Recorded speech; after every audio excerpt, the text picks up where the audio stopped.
Jubilee hills ఉప ఎన్నికల్లో గెలిస్తే ఎవరేం చేస్తారో తెలుసుకుందాం. ఏం చేస్తాం? 10 ఏళ్లలో చేసినట్టే మళ్ళీ చేస్తాం. కాంగ్రెస్ వస్తే డెవలప్ చేస్తది, సంక్షేమ పథకాలు అమలు చేస్తది. ఏరేటోళ్ళు కబ్జా చేస్తే అసలు ఊరుకో, మేమే కబ్జా చేస్తాం కదా. ఇప్పటికే కాంగ్రెస్ చెరువులను, నీటి వనరులను, ప్రభుత్వ భూములను, పార్కులను కాపాడుతున్నది. గది కంటిన్యూ చేస్తది. ఇక హైదరాబాద్ లా నీటి కొరత లేకుండా చూస్తాం. వర్షం పడితే సుక్క నీరు బయటికి పోదు, రోడ్లన్నీ నీళ్లే, ఎన్ని కావాలంటే అన్ని ఉంటాయి. 10 ఏళ్ళు గట్లనే చేసినాం కదా.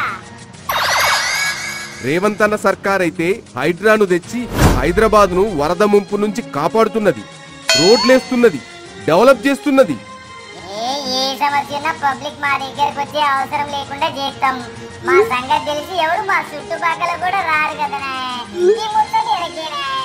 అటు రేవంత్ అన్న, ఇటు నవీన్ యాదవ్ ఇద్దరు ప్రజల మనుషులేనాయే, పేదోళ్ల పక్షనే ఉంటారు. అందుకే వాళ్ళకే మేము సపోర్ట్ చేస్తాం.